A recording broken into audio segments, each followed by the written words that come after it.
In this episode, David meets up with Dan McCoy to answer some questions that someone who is new to the Zelda franchise might have.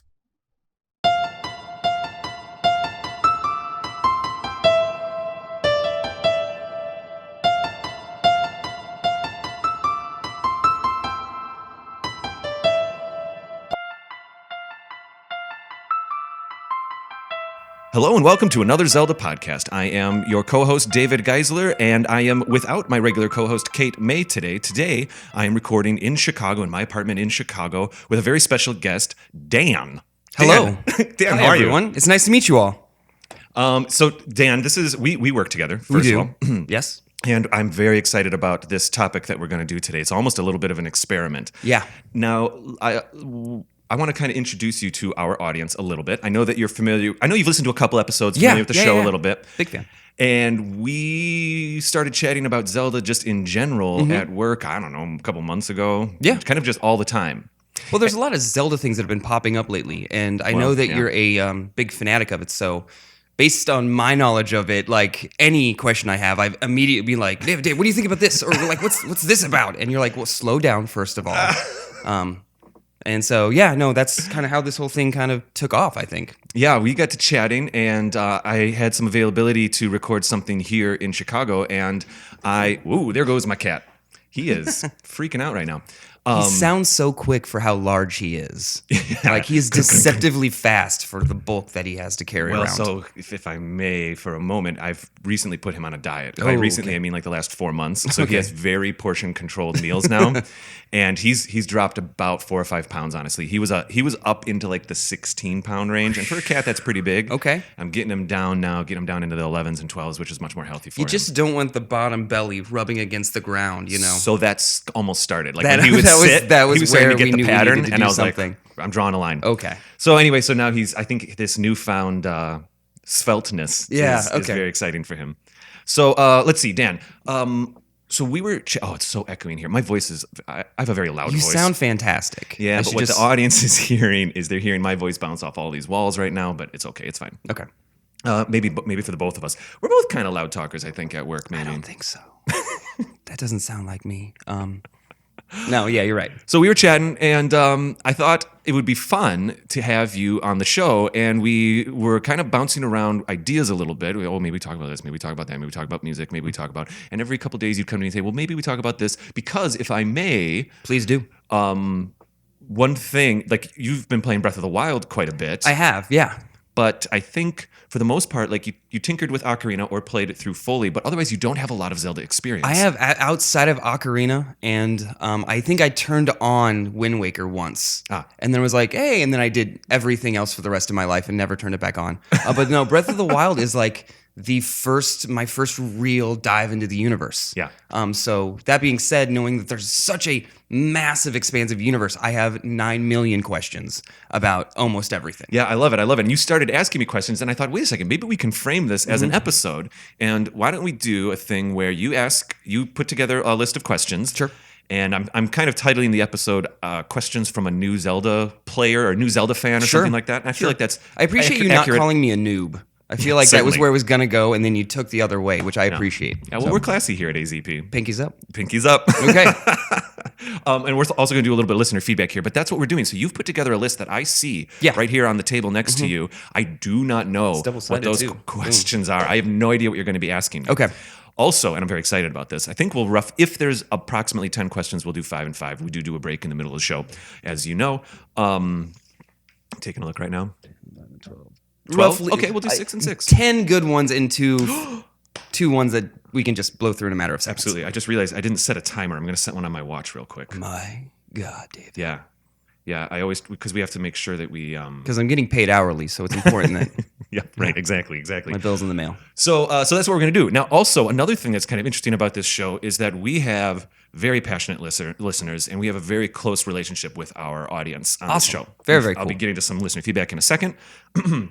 But there's many people that listen to the show that actually, for certain details and certain parts of the Zelda lore and Zelda, they know more than we do. Okay, Kate and I, absolutely. we often say, like, we're fans, we're super fans, but we're definitely not experts. Yeah, okay. And there's plenty of episodes where I'll pronounce some town wrong or Kate will say something.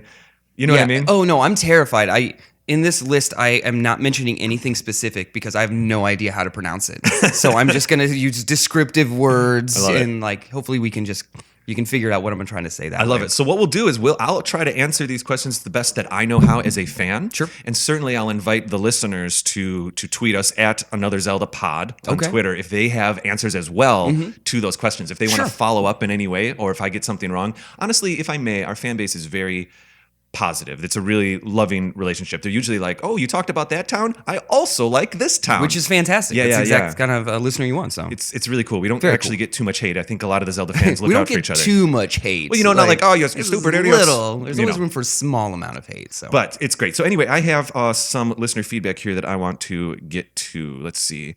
Okay, let's see. I accidentally did not delete some listener feedback from previous episodes. Again, how dare you? Oh, here we go. Oh, this is an ocarina one. We might be able to speak to this a little bit. Okay, cool. Yeah, let's do it. So back in season 2, back in episode 7, we had a person, the Otaku artist, said in our episode, favorite ways to regain hearts. We did an episode with a special guest. All the different ways that you can get your health back. Yeah, mine is usually dying.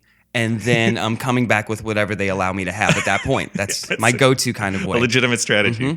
So the Otaku artist here says, my favorite way to replenish hearts is Lon milk. I love how you can find it easily and get it for free by playing the ocarina in front of a cow. You can also use one bottle twice.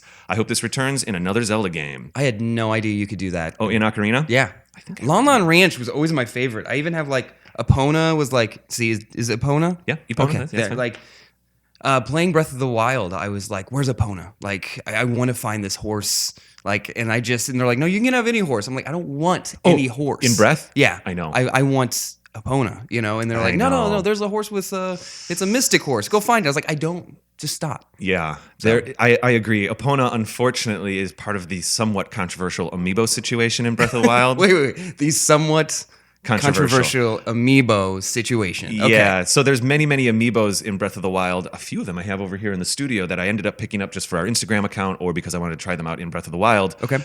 There's like some outfits, classic outfits. These are the things they unlock, right? Yes. Okay. They unlock. You scan them and they unlock. And there is no in-game way to access them. You must buy the amiibo. So these days you have to like track these things down on Amazon or sure. Or what's the other one? eBay. I almost said Etsy, and find them. I do have one. Can you do eBay? Or is it? It's not like a one-time use though, right? I mean, so if like I have that one and I use it, can I bring it over to your house and then you can scan it? Yeah, you can scan it many times you want or whatever. Yeah, just want to make sure. For Breath of the Wild, I believe it works that way. So you could just get a friend and zoom. I've never used or know much about amiibos, so this is all new to me as well. Yeah, I never got too much into them. I only have a few Zelda ones. My first one I ever got is this one that I'm holding up right now, so our Magical Sword Tier patrons can actually see it. I'm holding up the Wolf Link amiibo, which came out with the Twilight Princess HD re-release on Wii U. Now Link is the wolf, right? Link is the wolf. I have not played this game. Not an official of 12 questions, but yes, Link is a wolf here, and this is a character named Midna who rides on his back. Did she ask permission, or she actually did not? Oh wow! Yeah, she kind of is holding him captive in this state. Oh wow! To be honest, and okay, and this was for originally for GameCube, technically Wii, but it was a GameCube game, and then they ported it to the Wii, very much like how Breath of the Wild was really a Wii U game and got ported to Switch. Got it. This particular amiibo is my favorite amiibo ever because when you scan it actually takes an NPC essentially of this Wolf Link, puts him into the game, and he runs along with you and like attacks enemies for you. Yeah, I'd love to show you sometime. I dig it. Yeah, it's very that's cool. Awesome. You have Breath of the Wild on Switch, right? I do. Yep. Maybe I can lend these to you sometime and you can give them a try. I honestly didn't even know that the Switch used amiibos. I thought that was kind of like after the Wii U, I thought that was going to go out the wayside, but they just put one out for the new Link's Awakening, right? Cute little guy. I also have right here. He's so shiny. I know. He looks very much like the actual Link in the game. This is the first time. I don't know. We're going to have a whole accidental amiibo episode. So again, I kind of just wait for Zelda ones. I'll pick up a few Zelda ones here and there. Wolf Link I actually purchased, not by accident, but I came across it by accident. I was just in some random Best Buy a couple years ago, saw it on a peg, and was like, I feel like I should buy that. It was the $12. It wasn't because it actually came packed in with Twilight Princess originally, and then they later re-released a single. Okay. And it just felt important enough that I should get it. And I knew that I kind of wanted Wolf Link in Breath of the Wild. Yeah, and now that I know that amiibos work for Switch, I actually may start looking at them because, like I said, my mind has been closed off. I'm just like, they don't do anything. But if they actually do the stuff. Specific Zelda ones do. How much I know about these things. I also just purchased the 8-bit Link amiibo. Okay. And he gives Link an outfit that references the classic Zelda. He's thick. Yeah. Like I have him over here too. I walked by him and like you're so used to seeing like a 2D version, and then all of a sudden you see him with like a 3D depth, and you're like, my God. Yeah, and they did do a really good idea. Guy. They really were accurate. It's pixel for pixel accurate. If you look at his profile or look straight at him, all the pixels are in the correct spot. So I think that's really neat. So what does he give you? So he gives you. Should we not do this because this is a whole? Yeah. No, it's okay. It's okay. We've had listener feedback request an amiibo episode, so maybe we should just do it. There's a few like experts out there that maybe I'll have on as a guest or something, and we'll talk amiibos. But so the 8-bit one gives you over the course of 3 different times. Gives you a hat, a shirt, and the pants, basically, that are in the art style of Breath of the Wild, but they are of the original Link costume. Now, so you can kind of run around and actually look like Link. So then, amiibo question for the nerdier side. Do you have to take them out of package for them to work? Yes, you do. You do? They have a little metal, that's devilish. There's a little metal protector on the bottom so that the sensor won't go through. That's awesome. So because I imagine that a lot of people would want to keep the Pop Funko figures. They want to keep them nice and as pristine, but you have to take them out. Some people will buy 2 for that reason. Okay. I don't. I'm a Nintendo. Very light collector. I'm a collector light. It's for me. It's I always like when I buy old video games or something. I buy the games I actually want to play.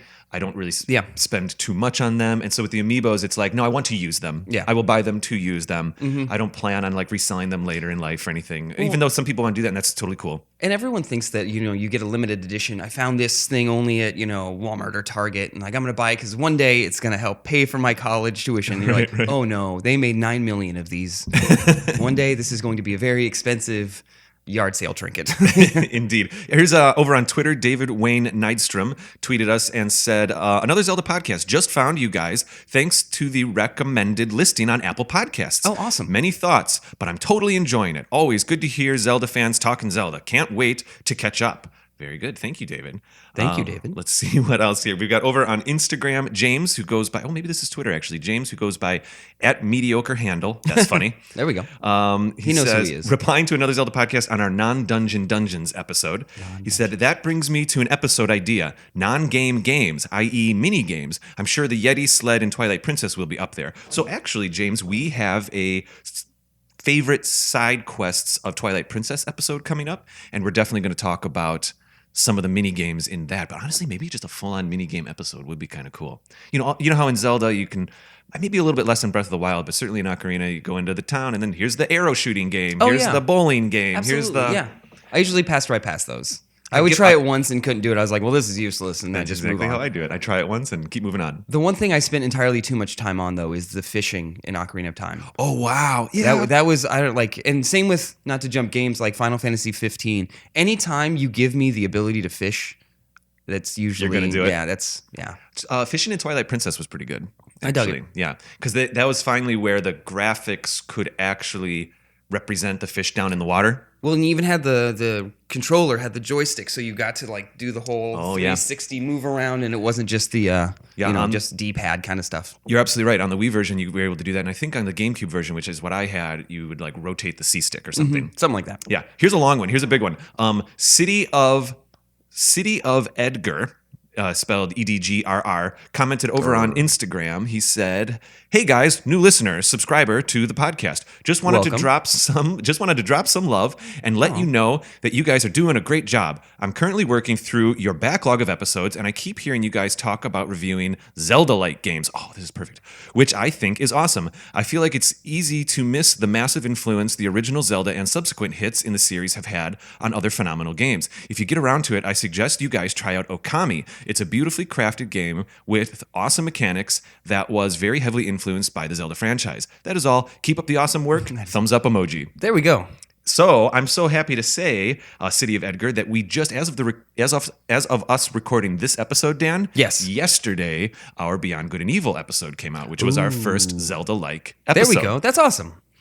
we think we don't want to get too far off of Zelda. One of the things that I love about this show is that it's not like, here's the Zelda podcast, also Pokemon, or also Smash Brothers. Yeah. We do try to stay pretty focused. You got to Zelda. keep it focused because the world can just get too big. Yeah, and before you know it, then you're doing reviews of games that are coming out like that week, and it can shift the tone of the show if you're not careful. Got to keep that narrative straight as an arrow. It's true. So, City of Edgar, we plan on doing one Zelda-like a season. We're thinking we're going to do Star Fox Adventures for next season 3. But Okami, is that the one with dinosaurs? Yeah, that's the one that Rare technically made. The guys who did GoldenEye and stuff like that. It was their final game on the GameCube, and I think their final game for Nintendo.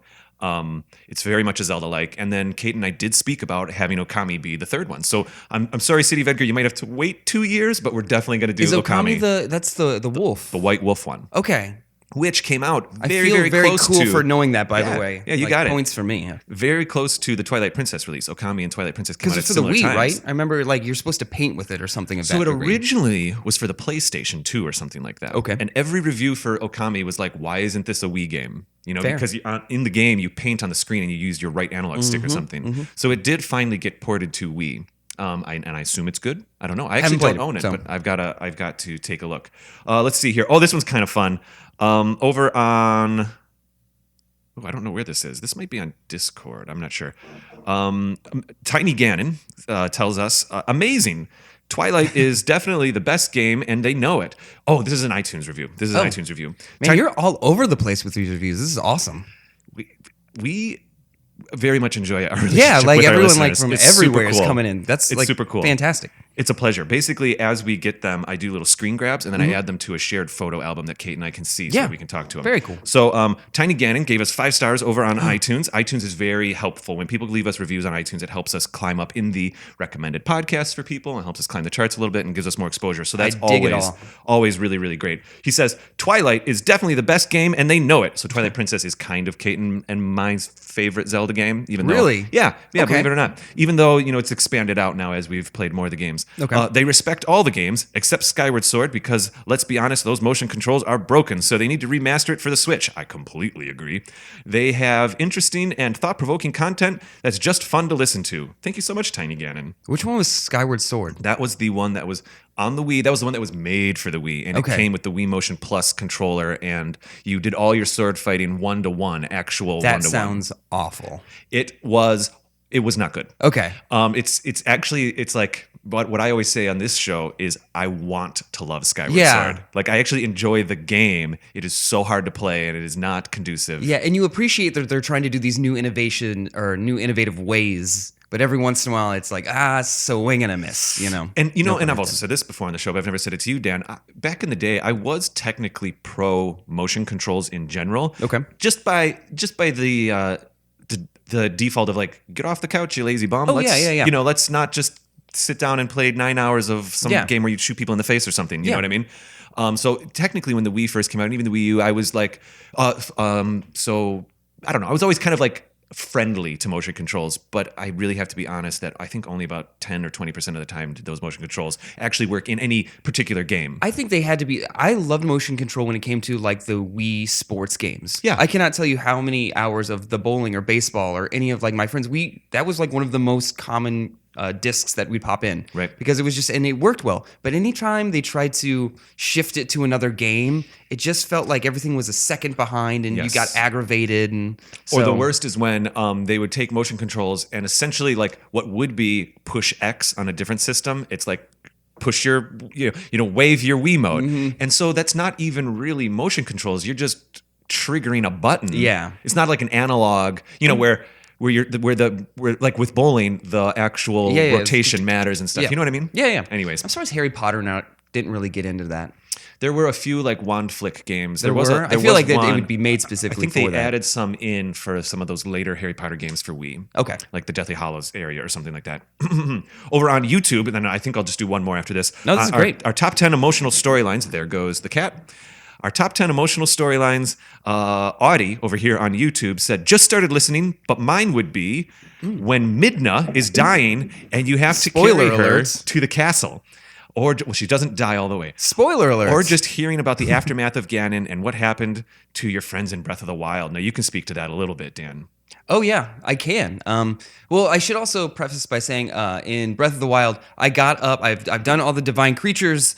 I think I've done like 99% of everything I can do, except for the seeds. There's entirely too many. And that just right out the window. I'm super passive with the seeds. It's like if I see something that looks like it will be one, I'll go do it. I'm like, that's hey, it. cool, I got it. And I like the little sound the guy makes whenever I turn stuff in. But I am like right at the castle gates, and then I quit playing.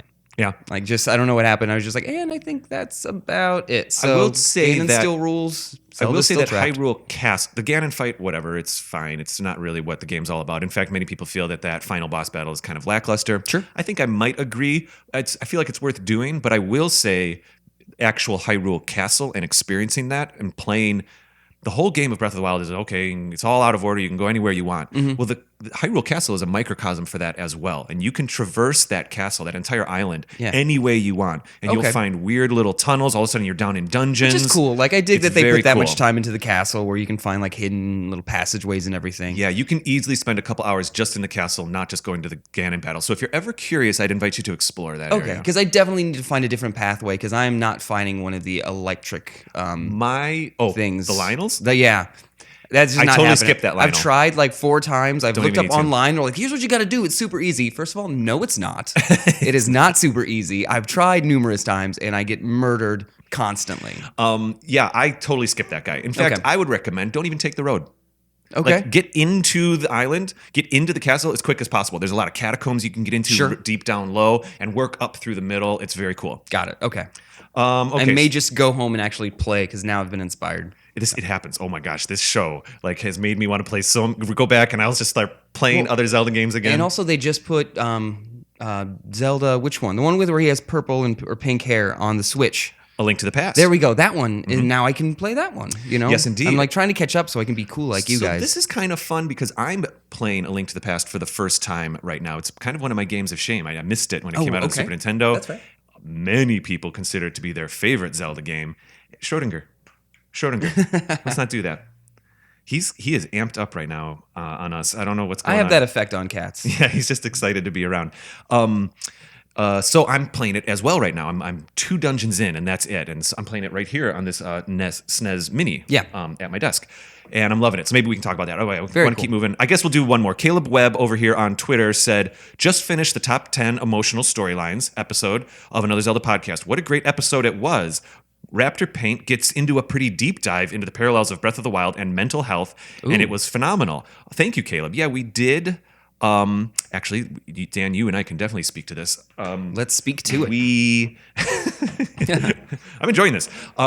We talked about Zelda's journey in Breath of the Wild and her storyline. Yeah. And I did at a certain point make a couple connections to how her being pulled between using technology or using not faith, but like using something something spiritual. Yeah, something that's inside of her that she has. It's a skill set. Yeah, it's a skill that you have to find in yourself, or do you just fix it with technology or like medicine? And we got into that just a little bit about how some of those parallels are there. Well, anytime that she's not just the princess who needs to be saved, like this is the first time, and there may be other games like this, but this is my first experience of seeing her as a actual fleshed out character. Yeah. You know, she has conversations with people where she doesn't believe in herself. And, you know, I was like, dang, like, get it, Nintendo. Okay. So I totally dug her whole arc this time. Yeah, I agree. I think Zelda's storyline is fantastic in Breath of the Wild. A little bit, I think you might agree with me on this too, Dan. A little bit, not too bad, but it's all expressed in cutscenes and flashback. Yeah. It'd be kind of cool if some of that was like in-game, but it's fine. I mean, I haven't ran into her at all in-game. You know, I mean... She's not. She's like in that spirit state the whole game, technically. And I'm sure the answers are out there, and I don't care about spoilers or anything because it's been out for a long time and I've taken my time playing it. We do spoilers on the show. Because I assume she's like in some spirit realm, because if Link's been chilling for 100 years, I don't think she's just like this 122-year-old person sitting in the bottom of a basement, you know? Yeah, absolutely. In fact, it's because she's holding Ganon down, so to speak, in the castle. In some kind of spirit. She's keeping, you could say, this is probably grossly inaccurate from a detailed point of view, but she's holding the door to him coming out and, you know, manifesting as the final boss. Oh, so that's just him kind of half spirit floating that's like around? essence. Oh, okay. Yeah, his actual bad guy form is like in this bulb of a thing inside the castle. Jumping ship, I have to say one of my favorite parts of Breath of the Wild, though, is the random, when I'll just be riding around and you see one of those massive dragons. Oh, they're just so beautiful. And I just stop. I put my controller in and I'm like, oh. Yes. You know? Have you interfaced with any of them very much yet? I freed one. Yeah, up on the icy mountain? Yeah, I freed one. That's a cool thing. That was a cool thing. I dug that. I'm not a big fan of I'm kind of a hippie, so anytime they're like, shoot bomb arrows at the dragon, I'm like, first of all, can we talk about what's going on? I don't think we should go straight to bomb arrows. Yeah. But, they're like, yes, you have to shoot him with bomb arrows. And so I usually try to just use normal arrows, but maybe the bomb arrows do get more. But they don't seem to be affected, but they are cool. Well, this one you have to knock off certain things of him. Oh, the frozen dragon? Yeah. He has malice on him. Then there's the red dragon that's over by the desert that's really beautiful and scoops down low, and you can usually get a horn. And then, of course, my favorite, though, is I think that is the frozen dragon that ends up becoming the one that goes in and out of the big lake over by the massive bridge. It's been a while, but I know the green and the red are the ones I see the most, and I think the blue one is the one you free. Yeah, I think you're right. Yeah, cool. And it's always neat to see. I remember the first time I saw a dragon in the distance. I was scared. I'm like, am I gonna have to fight that later? I don't I had a tree branch and half a piece of bark as a shield, and you see this dragon in the distance, and I'm like, I'm done. Nope. I just don't see myself getting to that level at any point in this game. But it's so cool that they're so beautiful. It's really neat. Okay, so I feel like we got to get into this. Okay. Yes. Let's do it. So again, I absolutely. There were a few times at work where you would say "Oh, can I ask?" And I'd almost stop you. Say, no, I don't even want to know. I don't even want to know. Let's keep this really pure. And if I need to, I have the Zelda Hyrule Historia right here, and also the Zelda Encyclopedia. That may come into here. So it's kind of two-sided questions, or some are. An actual question about the universe, I don't know this. And some are why do you, David, this kind of thing compared to... So it's a little bit of opinion, and it's a little bit of fact. So I like this. Okay. All right, so these are the questions from you're comfortable calling yourself a new Zelda fan, in that you're... Yeah. Maybe through our conversations, you're becoming a bit more of a fan. But Yeah. I always tell people I like video games, but I never would call myself a gamer. Yeah. Especially nowadays, games are so beautiful that I like to sit back and watch this cinematic I do too. Things unfold. I'll go to a friend's house and they're like, I don't have any 2-player games. Do you mind if I play this one? I was like, yes, please go. I can watch a movie. Spider-Man was fantastic. I watched somebody play God of War. If I like it enough, I'll go buy it and play it. But by no means do I have to be in there and control the person. I hear you. And if I may, Zelda's really good for that too, because a lot of times you can have your second player still be engaged in the puzzle solving. Oh, yeah. Which there's not as much in Breath of the Wild. I would hate that if someone tried to solve a puzzle while I was solving a puzzle. Well, I'll tell you this. When I would play Ocarina and Twilight back in the day, oftentimes both of my younger sisters would kind of watch me play, and they wouldn't, they could be passive observers, oh, maybe it's that switch, or maybe wasn't there a thing in the other room? So you're all kind of working together through one avatar? I'd allow it if they they saw, what is it, Scatola, the skull tarantula thing, the spider. Those are Scatolas? Okay, yeah. If they saw that, be like, yeah, you can alert me that I may have missed one of those. But if there is a problem to be solved, I need you to be quiet, because if you solve this out loud, and I'm gonna just burn the whole game to the ground and start fresh. All right, fair enough. So, all right, starting with the first question. So, who are Link's parents? Where does this guy come from? Oh, I have an answer to that. Okay. I know more about his mother. There is a storyline. And there was, we did a little bit of research on this back in season 1 for one of our episodes, and we learned that Ocarina of Time Link is who I can answer to. Because in each game, Link is, in almost every single game, Link is a different corporal creature. Okay. Different human or whatever, right? Different. Sure. Yeah. There is very, very rarely does that actual Link is the same Link from another game. In fact, I think the only time it happens might be Wind Waker to Phantom Hourglass. I could be mistaken, but I think that's the case. Okay. And so in Ocarina of Time, there was a comic book that came out in Japan that is considered to be canon, and you learn that Link's dad is a soldier in the Hylian army. Get out. Okay. And so this is, again, just for Ocarina. Sure. And that's the only one I know, so the fact we're talking about this one helps dramatically. That's kind of the real branching off one anyway. Sure. Because, in Wind Waker, Link has a grandmother, but they don't ever speak about Link and his sister's parents. They don't. Sure. Yeah, okay. So that sounds about right. And I think he's an orphan in Twilight Princess. But anyway. So Link's dad, it is canon that there's this Hylian Hylian. It's not Jillian. Hylian. Okay. So I say Hylian all the time. I was going to say Apparently- Hylian like 4 different times, but Yeah. now that you've said that, I'll try and correct We've myself. been politely I promise corrected that I nothing. think it's technically Hylian. It's the Hylian shield, not the Hylian shield. I always thought it was Hyrulean. Like that's how my brain read it for years. So My weird way to remember it is that it's not Jillian.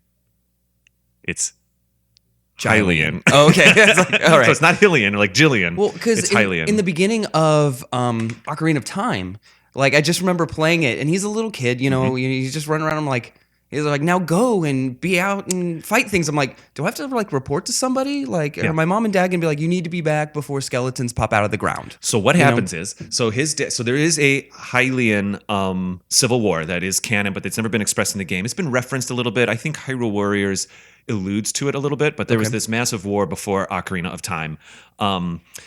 And so his dad goes out to be one of those soldiers and is defeated in battle, but the mom then... Defeated isn't killed, right? Yeah. Okay. Yeah. We try to say defeated in this show. We try to keep it a little less Well, violent. I mean, sometimes defeated can mean like, and he can be brought back later. But Yeah, when that's you true. when you say the K, like I know that is a storyline we are not going to. I'm Got sorry. it. No, copy that. Defeated. Copy that. Defeated. Because, well, a little bit that's with my nieces too, because they're playing Zelda, and I just don't want them running around saying like, "I'm gonna kill you." I killed Oh it. yeah, no, killed it." I completely understand. It, So we always say like, corrected and defeated is what we're going yeah. with. And it's adorable to hear like my 6-year-old niece be like, and then I defeated the zombie. And There we you're go. like, oh, that's so cool. Anyways, so Link's mom flees because, of course, you know, trouble is a coming. Okay. She runs to the mysterious forest, the sacred forest, where the Kokiri live. Oh, I'm so glad you said that word before I did. 'Cause Kokiri? It was not going to be that. Kokiri. It was going to be close to that one. Yeah. So she runs into the forest and meets the Great Deku Tree. Or not wait, Great Deku Tree? Is that what he's called?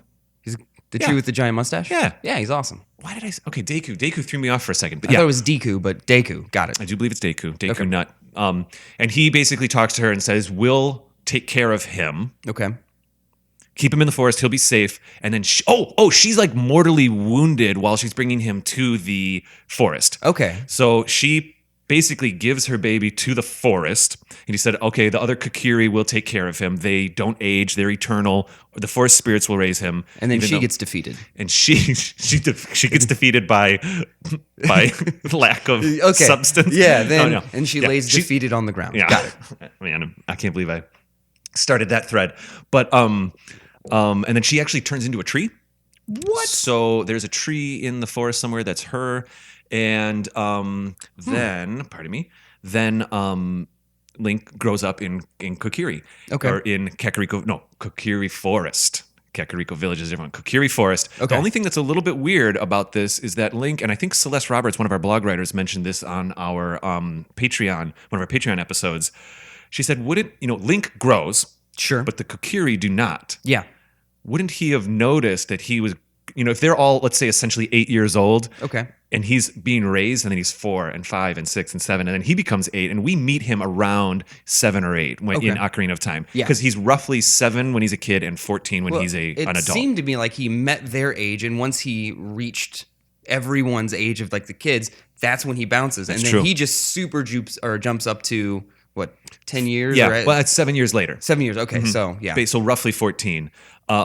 So he's a little bit of an ugly duckling there. He thinks he's a Kokiri, and also he doesn't have a fairy, where the Kokiri are matched with a fairy right in the beginning of their existence. There we go. So that's why at the beginning of Ocarina, Navi, the fairy, is assigned to him, and that's when he learns a little bit more about himself. So I can say that. Okay. That there is some canonical narrative of Link having parents in Ocarina of Time. Very cool. Okay, so good. Like mark that one right off. Oftentimes he's an orphan, though. And that kind of goes into the other one, and we had briefly mentioned this. Outside of the video games, and I know there was a TV show, like an animated TV show, Oh, there was. and it's supposed to be just darn awful. Outside of that, I'm always surprised that there isn't more different types of media out there for this universe, like a comic book series. I mean, you just said that there was one in Japan.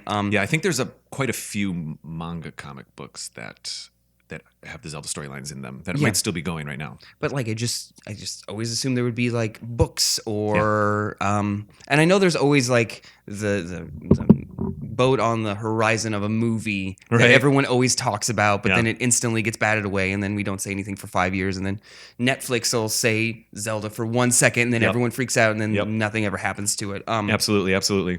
But I just didn't realize, I didn't know if there was any other kind of So one or reference that you guys go to outside of the video when games. it comes to, let's say, canonical stuff that's not one of the video games, earlier in the early days, kind of the Super Nintendo days and a bit of the Nintendo 64 days, Nintendo was a little bit more open with having some content support, and usually it was selling some comic books to get the excitement for the game when the game comes Builds it out. up, yeah. Let's face it, you know what I mean? They'd be considered canon, but usually that was it.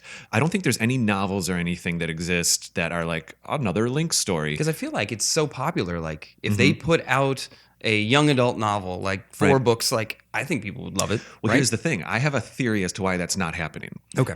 And it's also adjacent to why I think there won't and shouldn't ever be a Zelda movie. Okay. Yes. So when Nintendo makes a Zelda game, they are very open about saying that they design mechanics first, and they want to, they just start designing puzzles first, and then they work out a story and they figure out how it fits into the timeline. Okay. Or at least in the early stages of development, it's usually led with, we'd like to try these mechanics. Oh, wouldn't this be interesting? Or this sword thing, whatever. It's not that they come up with a story right at the end. Usually I've learned that in the middle of development, or sometimes like Eiji Aonuma, like with Wind Waker, he was very driven about, they knew they wanted to try like an open world thing, but then they was like, okay, maybe it's water. And then they start kind of putting together, okay, then the goddesses flooded Hyrule. They figure it out as they go. It's not like we have a story and we have to make a game fit inside the story. Yeah, absolutely. So with that said, that's why it's very convenient, and often that's why I always joke, it's like every Zelda game skips another 100 years. They're always like 100 years later. And it's like, oh my gosh, we are like thousands of years along this timeline. Breath of the Wild, isn't it like 100 years that he's been Just, in that game. He's just hanging out in a puddle of water. You're absolutely right. So that enables Nintendo to have each game have its own arc, its own story. And very rarely, with the exception of references, do the story arcs travel into another game. Okay. There's a few times in the beginning of Majora's Mask, there's a little bit of Ocarina narrative that comes in.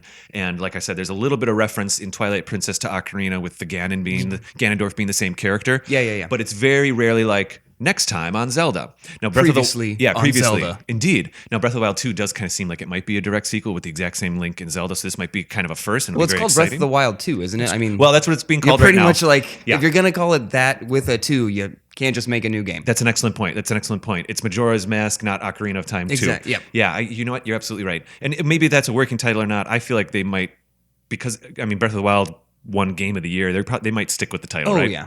Oh my gosh, is it going to be one of these crazy things? The Legend of Zelda, Breath of the Wild, The Time of blah, blah, blah. Like 3 different subtitles. That'd be... So anyway, the reason I think that there isn't extended media is because what would it be about? It would just be another story. It's not like you can't retell Ocarina. And if you made a story that would exist in between the games, there's not much to connect it. But I guess, so as a George R. R. Martin Game of Thrones fan, he, like, everyone's like, well, it's Song of Ice and Fire. That's all you have. But they find a way to make books and books and books on, like, well, we just took, the king before Zelda's dad, or, because, I mean, it's conceivable.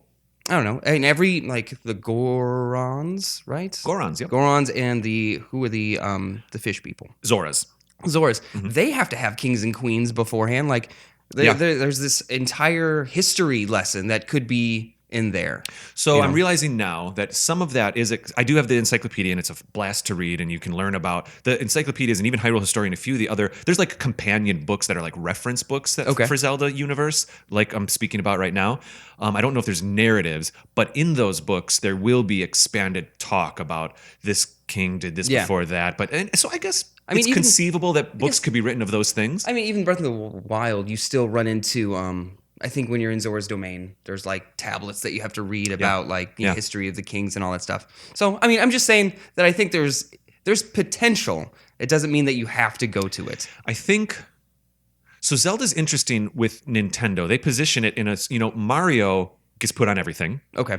Mario, the universe, the franchise, the brand. Sure. I mean, Mario Kart just came out on iOS. Yep. I saw that. So I don't. But not Luigi. You hear that whole thing? There's no Luigi in it. Yeah. Apparently.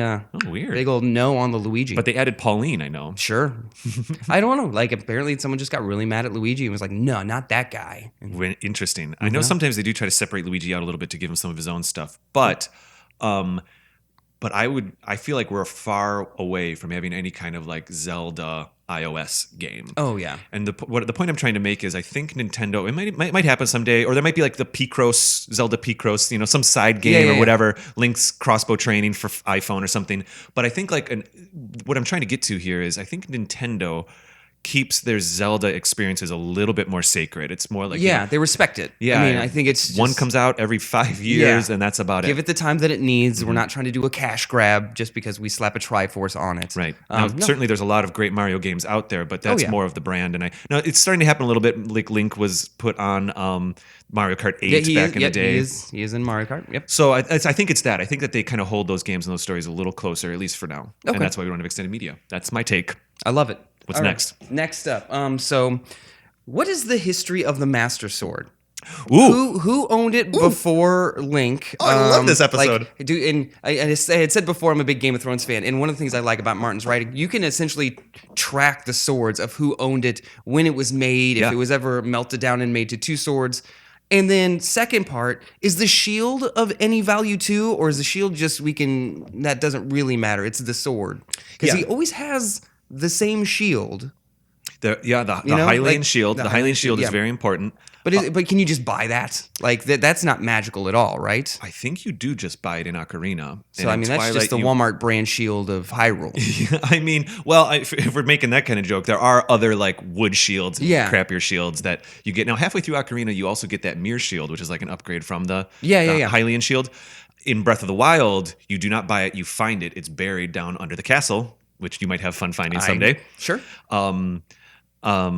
And so it's sacred in that way, in that it's implied that that's the same shield that existed from another time. It's been sitting down there for thousands of years, but it's super, super, super strong, but it's never really imbued with any kind of magic. Can you break it? In Breath of the Wild, I've never broken the Hylian shield, and I just use it constantly. Okay. It's like a 90. Because if you tell me it's going to break, I'm going to go cry. I think what it is that it conceivably can break after hundreds of hours of using it. It's literally, its strength is 90 or something like that. And you can surf on that thing. I've never ever had a Hylian shield break.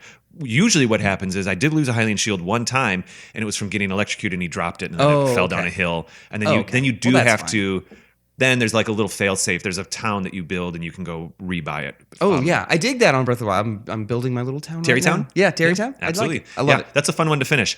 All right, so to the sword then. So the sword came in. So Skyward Forged Sword in the fires of Mount Doom. Skyward Sword is represented by a creature, an artificial intelligent creature in Skyward Sword. Okay. And her name is Fi or Fi. It's like Fi. So people never know how to say it. Okay.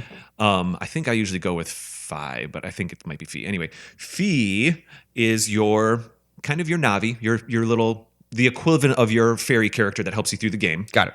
In Skyward Sword, though she is your actual sword. And so then at the end of the game, now it's been a while with Skyward Sword since I've seen it, but at the end of the game,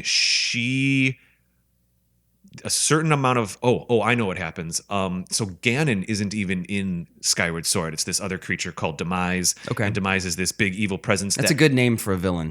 Basically, yeah, I know. I wonder if he named himself. I don't know. He might be a good guy. I don't think so. So Demise, when you defeat Demise in Skyward Sword, Demise is almost more just like a spirit, and basically is like, I'm coming for you. I'm coming back, always and ever. Okay. And so Demise manifests himself as Ganon or Ganondorf in all these other games. Got it. Okay. And so like even the Calamity Ganon in Breath of the Wild, that even that smoky creature and all the rest, it's deduced that came to be through forces of Demise, through whatever dimension or whatever, right? Copy. Okay. In other words, Demise is existing in some other plane and keeps finding puppets. Got it. And they keep being called Ganon. Just a general jerk to the universe. Yeah. Got it. And he gets really mad in Skyward Sword because this is where it's going to be a little vague, and I might need help from our listeners, but the Zelda that is in that game becomes Hylia, the queen of it all, or something. She becomes this really strong, important character, and when that happens, Fi manifests as a final sword, and she gets put into Link's sword. And so the Master Sword is imbued with magic. It is imbued with this artificial intelligence, and it is the same sword through all the games. Okay. So different links, same sword. Yep. Okay. If I'm not mistaken, it's exactly the same sword in every single game. That's why it's usually represented in that same kind of holder. Yep. Usually it has to be pulled at a certain time when the hero is ready. Okay. And that's also what it also kind of how when you power up your sword, you can do some special, you can shoot out energy and stuff. Yeah, I gotcha. That's like the magic. Okay. So that's what I know about. Was that the question? I got a little off topic. No, there. you're good. Oh, where'd the sword come from? Yeah. Yeah, it was a physical, normal, whatever sword in Skyward Sword, and then when Fi fused with it, then it became got it. And where does spiritual through Skyward time and Sword space. fit in the? It is the very first game ever. Really? So Canonically. if I was going to just sit down and play all of the games as best I could in one general direction, chronologically, Skyward Sword first. that's number one. That's number one. Okay. It used to be a game called Minish Cap that came out for the Game Boy Advance, and so Minish Cap. It's kind of funny because when you play Minish Cap had a quick little aside here. It was actually developed by Capcom. Okay. Very, very close relationship with Nintendo. Nintendo was very much a part of it, but it was Capcom who developed it. They did the Phantom Train too, right? I don't know. That might have been a different team, but they did do the Oracle of Ages and Season games, and they did. It was the same artwork, wasn't it? Like kind of same like art style. Yeah. Okay. Absolutely. The Breath absolutely. of the Wind. No. The Wind Waker. Wind Waker. Yeah. The Toon style. Yeah. The Toon style. Indeed. So Capcom had a very close and productive relationship with Nintendo back in the early 2000s and did make a couple of the Zelda games themselves. Got it. So Minish Cap was the first one canonically ever, and I kind of feel like how'd you know? Did it just say like? Yeah, it's implied in the game. Okay. And also like many of the storylines don't happen yet. I think it is even talked about how it's the first. I don't remember exactly how it's expressed, but there are times in Minish Cap where the narrative is such that you're learning that it's before everything. Okay. And then it's kind of funny because then you play Skyward Sword and it's like, oh, but actually we're before. Well, technically speaking. I feel like Nintendo wanted to, even though they had a nice relationship with Capcom, was like, ooh, they felt the burn a little and they're like, we'll start the story. Thanks. Like maybe we control what happens first. Yeah. Okay. And also it allowed them, having Skyward Sword be the first one, it allowed them to do a little bit of retcon with all the timeline stuff. Once people wanted a timeline so bad. Okay. Because Nintendo, in the first 10 Zelda games that came out, there wasn't even talk about a timeline. No one cared. Now people love that kind of stuff. You showed me the photo that looks like a trident. There's like one, and then it branches into three. Ocarina splits out into 3 different conceivable timelines. So crazy. It is a little crazy, but anyway, so then the Skyward Sword helps set that up. So that's where the sword came from. Okay, very cool. So my buddy Alex told me to ask this one. What about the chickens? The Cuckoos? Oh yeah. Mm-hmm. What about them? He said they're terrifying. Yeah. So there's the chickens, I think, first show up in A Link to the Past. I now know because I'm playing that game. There we go. And I'm enjoying it. I had such a hard time playing that game even a year ago, but I'm looking at it with fresh eyes right now, and I'm really enjoying it. There's some Cuckoos in there, Cucco. Sure. They're chickens. Everything has a different name. They're chickens, okay. But you can pick up the Cuckoos in A Link to the Past. And I think it was just, Link to the Past is the first because there are Cuckoos in Link's Awakening as well. But that game came out just shortly after A Link to the Past in release order, not canonical order. And I think the programmers in A Link to the Past, certainly in, it was A Link to the Past. They just did like a little joke that if you attacked the chickens, they would get really mad and they would attack you back. Okay. And there's kind of a little Easter egg where if you attack the chicken a lot, it calls its friends and 20 chickens fly in from the side of the screen and attack Link until whatever. Because we were talking about it and he's like, ask him what happens with the chickens. And I was like, I don't even know how to frame that question. Do I just say what happens with the chickens? Yeah. So that's kind of where the birth of that came from, but it really was realized in Ocarina of Time, where the now kind of infamous or famous collect the Cuckoos quest that happens for the lady in Kakariko Village. Sure. She's like, I need my 6 chickens. It's been years since I played, so yeah. It forces you to go around town and solve little micro puzzles to get these chickens. And there's even a little bit of a puzzle where when you pick up a chicken, if you jump off a ledge in Ocarina, you kind of float down a little slower. Oh, hey. So then you learn that you can use the Kukos to get to some areas that you can't reach normally. See, and people just wanted to attack them. Yeah. So this attack the Kukos joke has continued through most of the games, and it's certainly true in Breath of the Wild. What's really fun... I don't think I've run into one yet. They're about... Usually you'll find them in like the towns. But like I said before, like I see a dragon, I'm not like, I need to shoot that with an arrow to see what drops. I don't see a chicken be like, I wonder what happens if I hit it with a sword. So I'm of that ilk too. I usually don't. Like my brain doesn't even register to do that. Like, I don't usually lean toward violence on things. Even in games. Even, sometimes just to see if something happens. But even then I'm kind of like, ugh. I'm really hoping I run it again and we can just talk it out. It becomes... except I'm Link, so I haven't said anything. So I guess that's how they handle that. They just sit down. He's like, Ganon monologues. Ganondorf monologues. Yeah. Oh, we need like not a dating sim, but we need give up, yes or no. He just slides a note toward him. Like, we need a conversation sim. That's a Zelda game. That's what the final boss is. There it is. Anyway, so now what's the final realization of the Kukos though is that of course Breath of the Wild is a systemic game. Okay.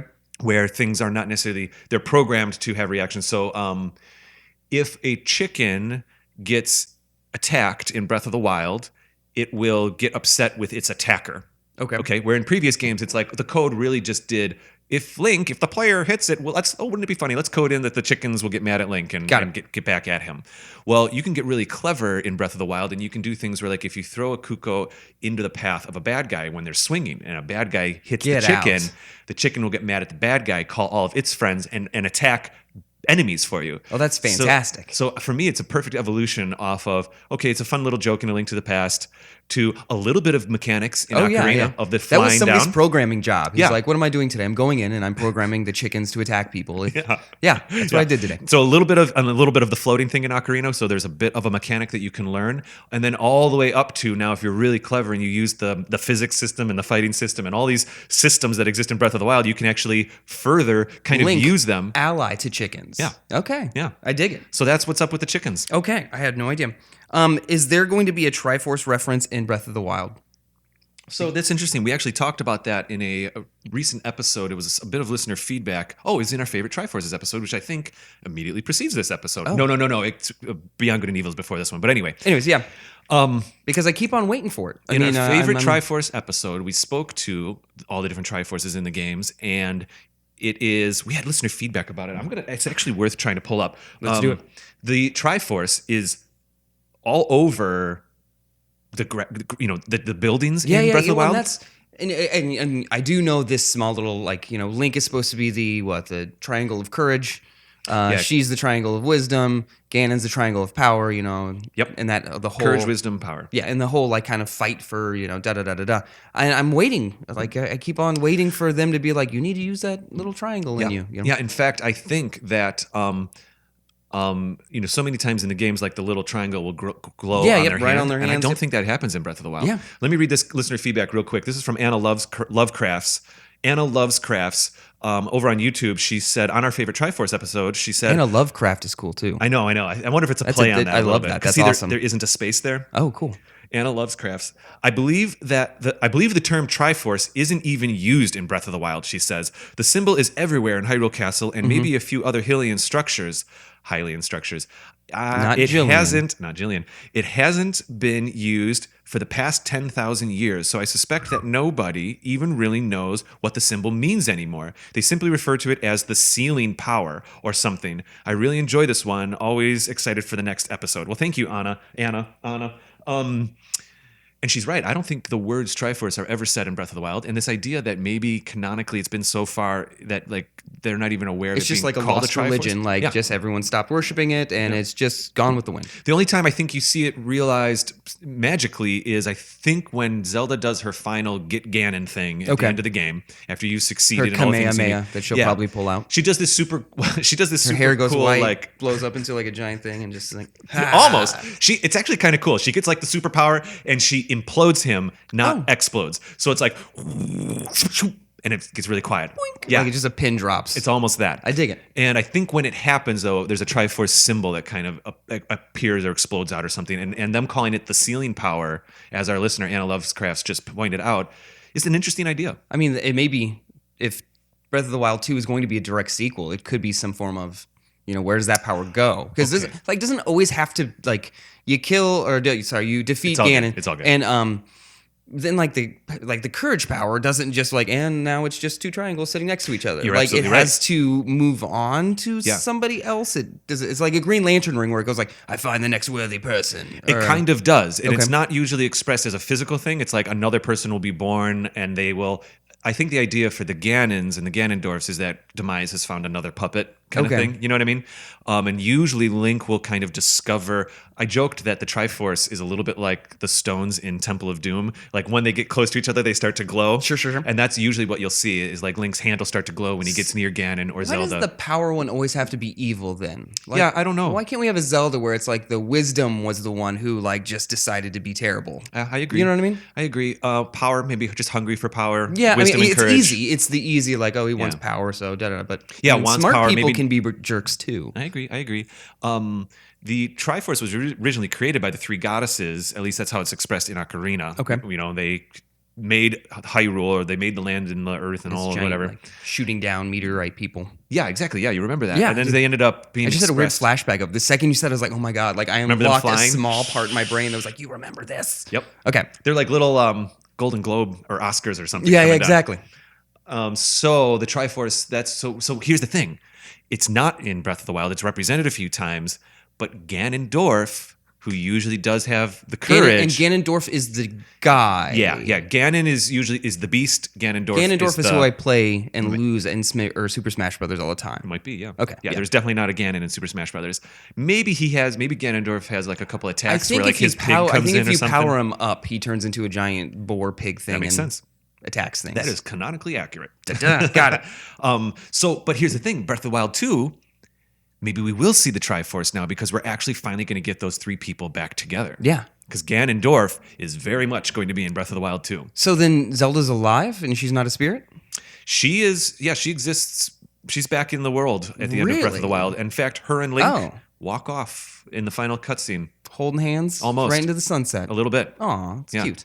Yeah, it's not a sunset, but it's a little bit more poetic. There's a sunrise. There's a silent princess flower that only shows up in some areas of the game. We've talked about those. And the silent princess flower starts to bloom more and more on the meadows when she comes back. I dig it. That's pretty awesome. So, yeah, no Triforce in Breath of the Wild. We're getting close to need to do a break. Where are we at with the questions? I'm just jumping around. I got a bunch more. Well, let's tell you what. Why don't we take a break then? Because this first half was a little preloaded with the listener feedback and stuff like that. Copy. And we'll be back in about 30 seconds here. Sounds good. Cool, dude.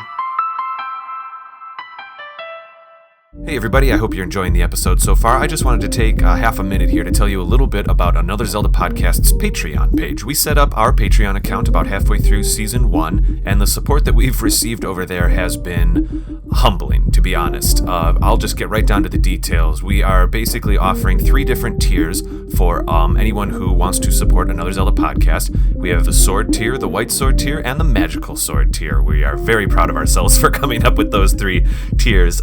Essentially, the Sword tier allows people to just say thank you to Another Zelda Podcast, get a little bit of recognition on the website. White Sword offers some additional content, bonus content, extra episodes, little half episodes that we put out, and also all episodes come out a week early with a little bit of commentary on the top and no ads. So you will not be hearing this on a Patreon file. We also finally have our Magical Sword tier, which has all the other things added into it, and also access to an elite Discord channel that we run, which allows us to have a very personal connection with the people of Patreon. To be honest, I have a lot of fun recording the little intros that I add onto the episodes, and also putting together some of these. If we interview someone, sometimes we'll put the uncut interview on our Patreon page. I joke sometimes it's almost like what special features were on DVDs way back in the day. That's what we offer on our Patreon account for the White Sword level and the Magical Sword level. All right, like I said, I don't want to waste too much of your time here. Go check it out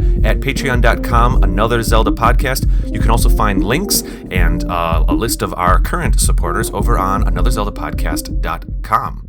Hey, this is TC. And this is Jim from the Studio Demands It podcast, where every episode we take a demand from a hypothetical studio, which could be you, and challenge ourselves to conceptualize, pitch, and craft a film based on the stipulations or the demands we are given. We talk about movies all the time, particularly we complain about the choices made in the films we've seen. We're nerds like that. And, of course, like any good nerd does, we automatically assume that we could do better. Even with the demands and restrictions that clearly must have been put on by a production. So head on over to studiodemandsit.com and listen to our previous library of episodes. Our library of previous episodes. Our precious library, Jim. Our library of precious episodes. You're a pirate, Smeagol. Okay. So head on over to studiodemandsit.com to listen to our library of episodes. And submit your demand for a future episode, too. So go do that. Okay, bye. Okay, end of ad.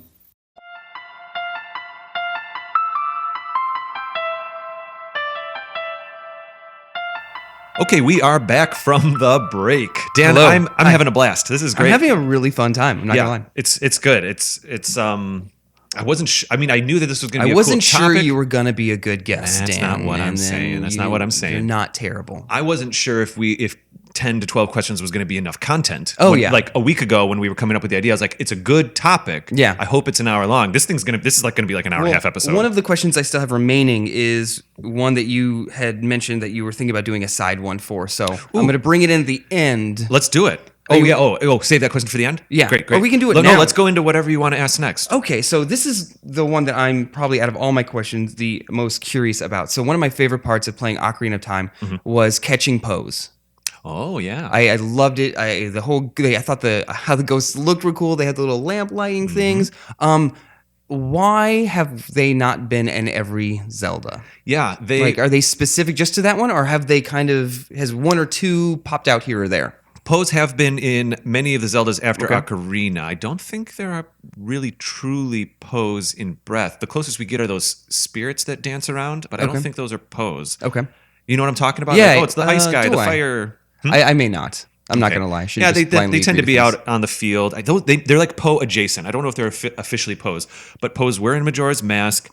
Pose, I believe, were in Twilight Princess and possibly Skyward Sword. The mechanic of catching a Poe became popular. Yeah. I mean, I loved it. It's like I had so many glass jars because that's how you caught them all. It was like my favorite thing to do. Now, it's so funny because when I played Ocarina as a kid, I didn't really care about the Pose much, but when I replayed it this time for the show, I was really into it. Oh, yeah. Yeah, and there's correct. a guy who goes around and buys them from you, from what I remember. Yeah, it's true. He's like, do you have a ghost in a jar? Yeah. You're like, yeah, I do. He's like, I'll buy it. It's like, all right, weirdo. Calm down.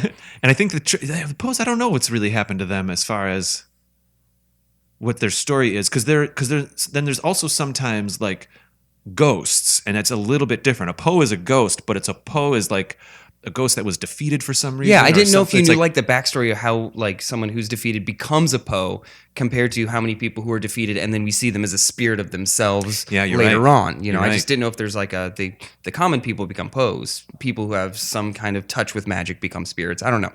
Okay, maybe it's this. I'm making this up right now, and I invite our listeners to tweet us at Another Zelda Pod if they know more about how Poes work. But I'm going to go with, I do know that a lot of times, sometimes Poes just show up out on Hyrule Field at night. I get it. But a lot of times they show up, certainly in A Link to the Past, they show up when you push like cemetery stones out of the way. And when you reveal a grave, when you dig up a grave, essentially. Okay. I know in Ocarina it happens when you push some of those gravestones. It definitely happens in A Link to the Past. And Twilight Princess as well. So a lot of times you push a grave and then out of the grave comes a Poe. And oh my gosh, we got to go get it. Okay.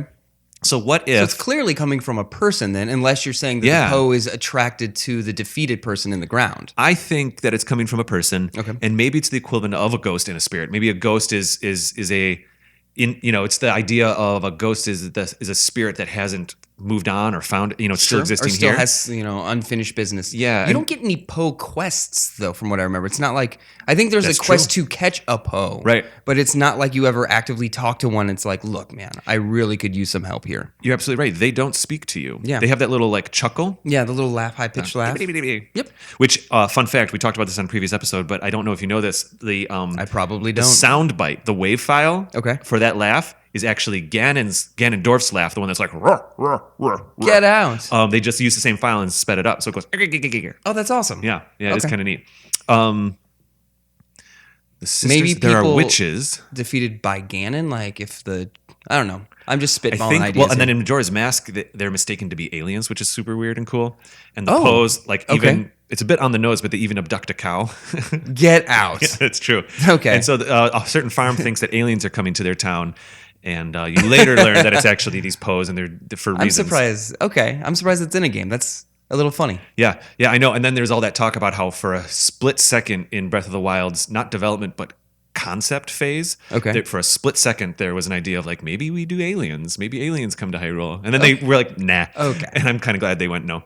But I mean, I guess they'd find a way to do it the right way, but it would be the Twilight blah blah blah, right? Sure. Like at a certain point, you're just making up words. It for wouldn't things. be aliens. They're from another universe. I mean, they've already done there's a phantom universe. I mean, you don't need to bring in space travel and all this other silliness. I agree. That's all I can say about the Poes. Okay. And then I'm also curious about the history of the Great Fairies as well. Yeah. Because they're just all over the place, and I know they're crucial to, the universe. But what, because every time I see them, they're just so absolutely fascinating. And are they always this fascinating in all of the games, or... So as far as I can speak to development order. Okay.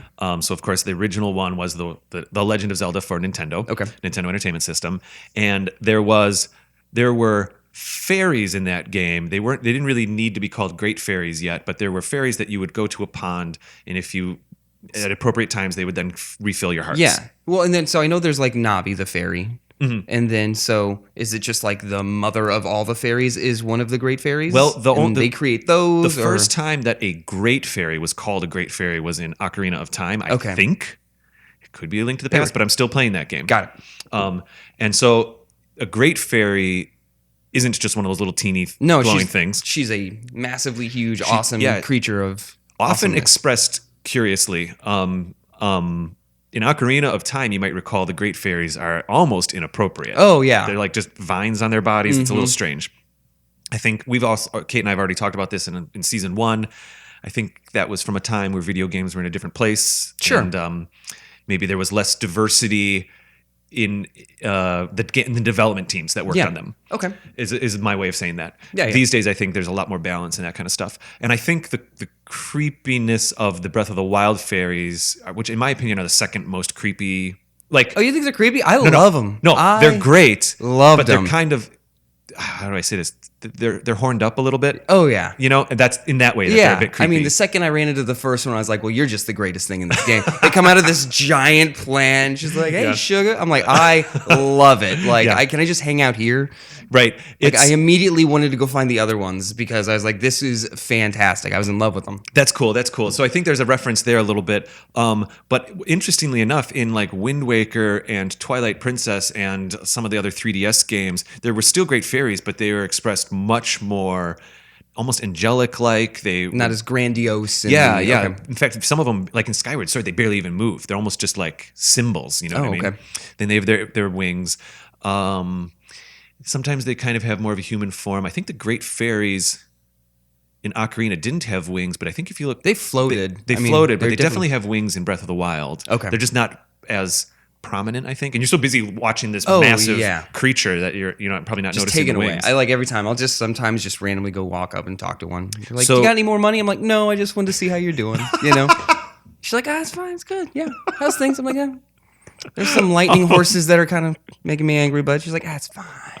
So as far as like their canonical creation, I don't know as much about that. Okay. I found the one thing. Okay. Well, and see, in this show, when we started making Another Zelda podcast, I was really excited to talk about the development of the games and comparing and contrasting the mechanics in the games. Oh, okay. So the technical stuff. Yeah, in season 1, I was doing all like the art style episodes, and I was doing all the making of and compare the engines and all that kind of stuff, and I really get into that. Kate really was excited to focus on lore and storylines and all that. That's why you guys work so well together. In my opinion, brought something to the table. Yeah. Now, what has happened through the course of doing this show is I've totally gotten excited about the lore now, and I'm very excited to talk about emotional storylines and all these different things. And Kate is getting more and more excited. She's starting to recognize that certain games share the same engine and what that means and stuff like that. And how many different engines have they gone through already? There's 25 Zelda games, or 20. Oh my gosh. I think there's exactly 20 right now, and it's been for 30 years. Okay. Or there's 25 Zelda games, or we're at 25. Anyway. Yeah. there's only a few times where games have shared the engine. So let's do it in reverse. Okay. Breath of the Wild. Okay, sure. Well, let's do release order. Oh, okay. The original one for Nintendo Entertainment System was its own engine. Okay. It was a new engine for Zelda 2. Oh, hey, that one had a 2 in it. There we go. Yeah. It was, See? Yeah. Okay. The Adventures of Link, and that one is a direct sequel. That is the same Link. Breaking down barriers. Yes, indeed. Super Nintendo had its own engine. Okay. And then it was heavily modded, almost rebuilt, but the Game Boy game, Link's Awakening. Well, whenever you port to a new system, essentially you're going to have to create a new engine, right? Yeah, it's my understanding that they didn't really take the Super Nintendo engine and strip it back for the Game Boy, but they kind of rebuilt the Game Boy on the same principles that the Super Nintendo one. Because the joke was that Link's Awakening did start not even as an official game. Okay. It started as like a after-school project. Okay. The developers were working on other games, and they would tinker around because they wanted to see if they could bring a Link to the Past, the Super Nintendo one, to the Game Boy. Okay. That's why there's so many similarities between the two And games. that's why maybe the story doesn't really matter all that Yes. much because, they don't want to really have to worry about making sure everything fits correctly. Because as you told me, one of the questions I was going to ask, Yep. and I had written it down because I had this list of questions, was what is that giant egg on top of the volcano, which I assumed Certainly. is a volcano. And then I even wrote underneath, Dan, you're an idiot. It's probably a bird. And because then at work, I was excited to tell you, actually, it's a fish. And then I was like, well, this game just makes no sense. and then I explained to you that it doesn't make sense, and they kind of wrote it off by having the whole game be a dream. yeah, they Mario 2'd it. They did indeed. Okay. But then it gets weirder. I didn't have the opportunity to tell you this, or maybe I did. It is not Link's dream. It is the dream, It's the dream of the fish in the egg. So how does that even work? Like, So- how can you be the dream of the fish in the egg unless you're I'm not even going to do it. I've already had a headache. You're an active participant in some other creature's dream. And yeah, Link is teleported there or something like that. The trick of the game is that as you progress through Link's Awakening towards the second half of the game. Because it's not Link's awakening, right? It's the fish's awakening. Yeah, I mean, it's the fish that wakes up. You're So, absolutely okay. right. Maybe they're just having fun. Because A Link to the Past was the third one. I think they just liked the pseudo pun Yeah, stuff. just keep it in there. Yeah.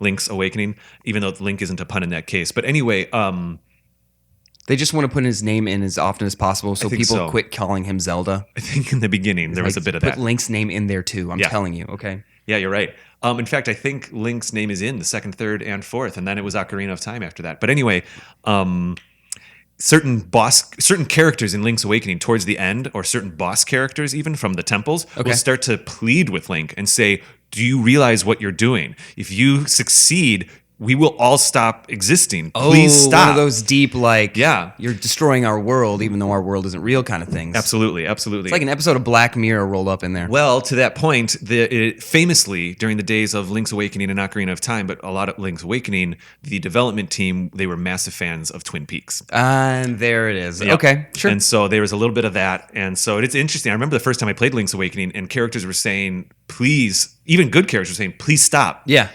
Because Marin, your little friend, your almost little girlfriend in the game, Okay. she will cease to exist. Everyone will cease to exist if Link succeeds and wakes up the windfish. Easiest breakup that he's ever had to deal with. He's just like, well, Well, there's one little Easter egg in the game. And Link's Inception. it's not the big egg at the end, is if you succeed to a certain degree in Link's Awakening, there's an implication that Marin continues to exist in the form of a bird that flies away at the end of the game. But anyway. Okay. I notice a lot of Link's like close people get like his mom's a tree. Yeah. His dream girlfriend gets to be a bird. Yeah, you're right. Get to know Link. You may get to be You something become a else. sage. Yeah, it's His pretty Sari great. in Ocarina ceases to exist. Oh, so anyway, okay, we gotta go He had, faster. a, Four he had a engines. fairy that became his most powerful sword that's transcended all of the. That's right. Yeah, that's just right. get to know him and you get to be immortal. So we're at 4 engines right now. Ocarina of Majora's Mask Mm-hmm. were the same engine. That's 5. Then Wind Waker was its own engine. Twilight Princess was the same engine as Wind Waker. Get out. And I think you know how different those two games Very look. different, yeah. Oh, Exact same engine. Then we've got the Oracle of Ages games use the Link's Awakening engine, expanded on Link's Awakening, so that's Okay. not a new one. Then what we have was Oracle? Oracle of Ages and Oracle of Seasons were 2 Game Boy Color games that came out Game around Boy Color. 2001. Okay, got it. They were basically the next Zelda games that came out after Ocarina or more Majora's Mask. Sure. So it was really fun because you're playing these Game Boy games that look like Link's Awakening, but there's Gorons in them, and there's Zoras. It's like the storyline's advanced, but you're playing like this, what feels like a super old game. Very cool. Minish Cap was an expansion on that engine, but it was a new engine. So that's 6 or 7 if I'm keeping track. Then what do we have after that? Skyward Sword was a new engine entirely. 8. Maybe they're closing in around 10 engines, because Breath of the Wild would be certainly a brand new one. I mean, it took them 2 or 3 years just to build the engine. Do you think they'll get a new engine? Why don't you just copy and paste it? You know? They're copy and pasting Breath of the Wild 2. Okay. And IG Enuma has said that he loves this systemic world that they've built so much that he'd like to keep using it for a while. I mean, control-wise, I mean, there's tons of things about it that like boil my blood. And moving on to one of the next questions. We got a negative? Why do the creators of Breath of the Wild hate me so much? Because if the second I find a good weapon, I immediately have to kiss it goodbye. Yes, there's a lot of talk to the degrading weapons. I couldn't stand it, and so yeah.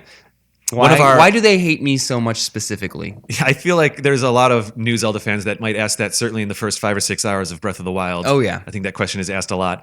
To that point with the weapons, IG Enuma has said in interviews that I have read, they needed the weapons to break so that you would cycle through them, and you could, okay, fine. In fact, originally Link even had a hunger mechanic, and you'd have to eat to stay. And he said, I hated that. Yep, there was a game called Dark Moon, or Dark something.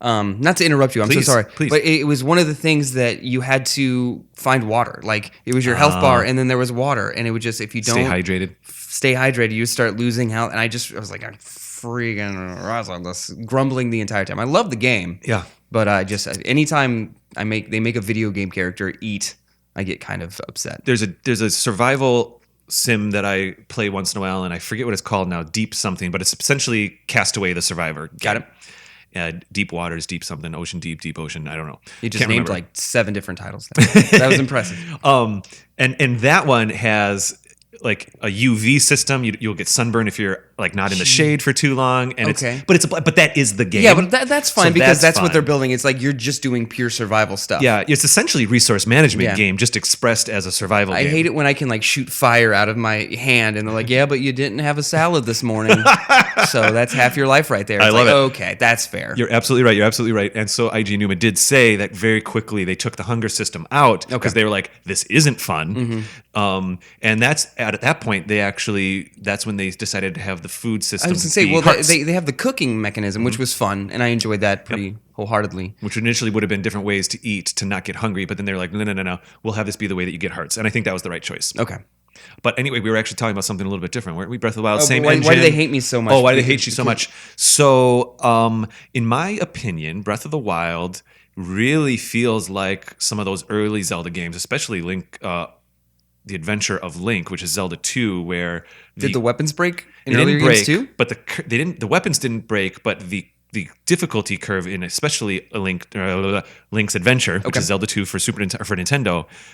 Those first 4 or 5 hours of that game are brutal, and as you get more items, the game gets quote unquote easier. Okay. I mean, the enemies still get harder, but it gets out of like crazy survival mode where you die 500 times. Got it. And you can actually start playing the game. It's like every game I play, I die 500 times. Breath of the Wild has that arc where it's very, very hard in the beginning. Yeah. And you die a lot in the beginning, and I think it's fun. But Alex, if I may real quick, Alex Sheehan, another guest on this show, he spoke about the weapons, and he said he wishes that it was a little bit more like The Witcher, which I haven't played any of the Witcher games. I tried. But in the Witcher games, the weapons degrade, but you can at least, like in towns, get them fixed or repaired. Or even Diablo. Like that's one of my heart games. Like I mean, none of the game, as long as you hit the town every once in a while, to sell your goods, you just swing by the blacksmith, pay whatever small amount, and you can keep using it. I think a blacksmith mechanic would have been really cool. Now, maybe, okay, here we go. I'm just making this up right now. Do it. Some of these weapons. You make it up. Some of these weapons are imbued with magic. Okay. And some of them are kind of literally magic, like the ones that you get that glow blue from the ancient whatever ones. Yeah. How they like become force fields and stuff, which I think is super cool. But that's very much, maybe it's technology, but it's Sheikah technology, whatever. Yep. Maybe if you get like the cool burning sword. Yeah. Maybe it's magic power wouldn't be restored at a blacksmith, but maybe there'd be another place you could Or go just to. like decreased. Yeah. You know, like every time it's repaired, because you can't ever repair it to its full what it was when you found it. Right. But every time you repair, if you love it so much, you know, now it's if instead of 90 damage, it's gonna do 85. Yeah. You know? It slowly degrades. Yeah. So That's kind of smart. I dig it that it made me use weapons that I wouldn't normally use. I am a big shield and sword person. Yeah. And eventually I was just running out of weapons that would do anything. So I had to use two-handed, That happened which to me is too. it's a whole different way of having fights. Yeah. It's a completely different battle. You have to be way more defensive. You know, I can't just run in there like and just stab you. I have it to takes half a second just to swing the sword. You have to like step back, wait for them to go, and then you go. And Yeah. I'm so used to button mashing that if you do that too much, then you're caught like in a giant roundabout, and then three people hit you in the back with arrows. So, again, I die a lot. I should point that out. It's it's funny. I feel like the weapon system is just realized enough that it works in the game, but it could really be expanded on and improved on. And I think I hope that happens in Breath of the Wild too a bit. And I hated it, but I learned to love it. A repair mechanic would have been nice. In fact, something that kind of is a good example of how the weapons system might be a touch broken is that when you do get the Master Sword, a sword that they do not want to have break for story reasons, You can't. Like, they had to like kind of wedge in a little like, oh, it's powered down. You Yeah. got to wait for it to recharge. I read. Well, my buddy who played, I guess they released a dungeon where if you like do the 100% of it, Yes. it superpowers it. There is in the first DLC pack, they did an expanded thing called Trial of the Sword, Okay. which I just started playing last night in Master Mode, and Okay. it is tough. Now Master Mode is the toughest. Master Mode is the tougher version of the game. Got it. Okay. And I played through the original version, 100 hours or whatever it was, a couple years ago. 100. You did it in 100 hours. No, I think I was closer to 150. Oh, but I think I'm like 900 hours in. I play around. So when I play Breath of the Wild, I only play it maybe once a week, and I'll get in for an hour or two, and then I'm kind of out. Okay. It's hard for me to really binge any video game, really. And honestly, with the 6.5 stuff, I'm so busy that it's. Oh yeah. I don't have as much time. I have to like plan to play I video have games other these days. things to do besides play video games. Believe me, I wish I could like just play Zelda all day long. Sometimes I really do. But when I kind of did all the shrines and all the DLC of the first one, I was like, well, I guess let's play it again in Master Mode. And it has been truly rewarding and a lot of fun because it is so difficult. There's a Lionel in the starting area. Hard pass. In Hard Master pass Mode. right off the bat. Those things are like my nightmare fuel. Oh man, it was so fun though because I was hanging onto the edge of the cliff of just like that little start area that they start you in. I was on the edge of that thing trying to have the Lionel not see me just so I could get past it. I'm out. Oh, it was so fun. I remember the first time I ran into that thing. You have to go and collect something up there. He's on like it's the top of I think it's the electric arrows to get into the elephant. Exactly. And I was just like, nah. I mean, I tried kinda so many. loved it. Sneaking I tried around. so many times, and then someone just sneak around it, and I was like, thank you. You're an amazing human being. So I'm just like literally on the edge, like crawling around, going, please don't see me, please. Oh, it's so fun too because then you you see an arrow stuck in a tree, and you're like, I can get to it, but you got to wait for him to move, and you kind of run to it, but then you squat down, and kind of Splinter Cell-y, you know. very all of a sudden. cool. It's very nice. I loved it. So I don't even remember what the question was. Oh, That- weapons. that Why was do they hate me so still- much? Yeah, weapons. why do the creators hate me so much? I agree that the weapon thing can be a little frustrating. Okay. Because And- sometimes it backfires and you don't want to use a weapon Oh yeah. because you want to keep it. Yep, I have a lot of those. I'm like, I'm gonna wait for someone to really matter, you Yeah. know. And then I also really dug with the lizard, the tri-lizard. Okay. The Goron. No, beast? there was like lizards that you kill and they drop like a boomerang thing. Yes. I dug those. Yeah. Those were always my favorite. Yeah, I that had, is like, neat. My You could entire throw it with inventory was R like and then- all of them, like the single, the double, and the triple. and I think there was even a 4. I just started using boomerangs more recently, I love actually. Playing around with them.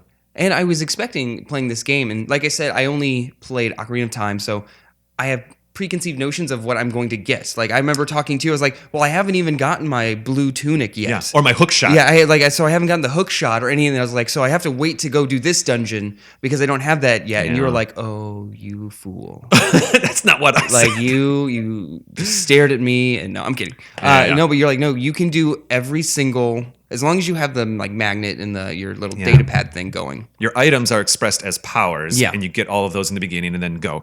I truly, I've said this 100 times, truly hope we get some classic dungeons in Breath of the Wild 2, and I truly hope that we get some modified, like your Paracel, like we could get a hook shot. You Yeah. could give us a hook shot. Yeah. So sticking on with weapons, and now this is an opinion question. Ooh. Out of all of the Zeldas, what is the most overpowered weapon? And don't say the Master Sword. Yeah, You gotta yeah. remove that one. I get you. Overpowered as it almost breaks the games. It's just too big, too easy. I mean, some people would probably have fun referencing the Begoron sword in Ocarina of Time. It's a big, strong one in Ocarina of Time. I don't think it's the most overpowered. Most overpowered weapon. Now, remember, in many of the Zelda games, or I will tell you that in many of the Zelda games, the actual swords or weapons, they're few and far between. Yeah. You might get 1 or 2 upgrades, you know? In the original, it's the sword, the white sword, and then the magic sword, and that's it. And each time it just does times 2 damage. So if your damage is 2, then it goes to 4, and then it goes to 8. Copy.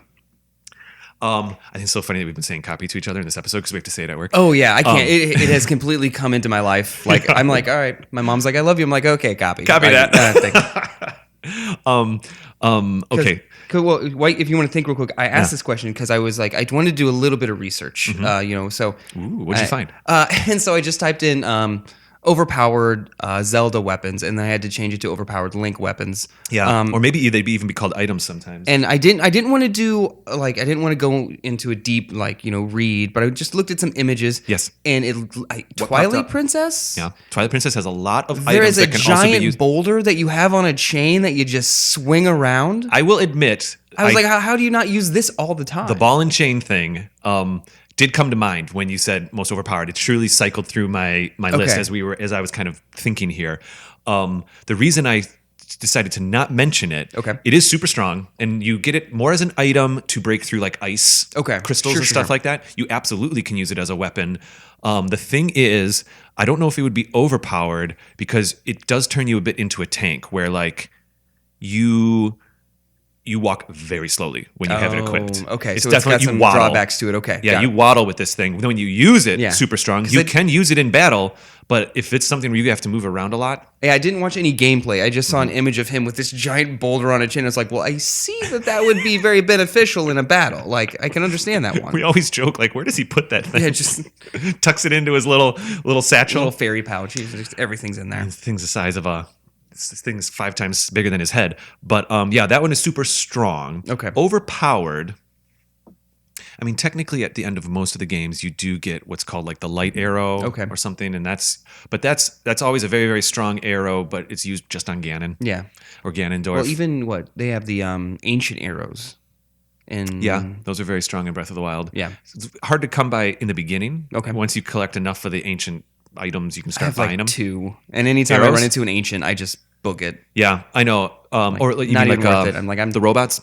Yeah, the little little guys. ancients thing, the What are they called? spider crabby things. Oh my gosh, I'm forgetting The what they're called. Guardians or something like that? Yeah, the Guardians. Yeah. Hard pass on those things.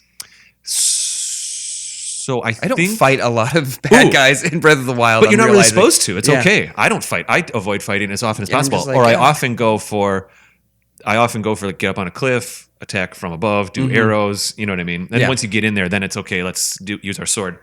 I would say the most overpowered, I don't know if it's a weapon, but I really, really, really want to talk about stamina in Breath of the Wild. Okay.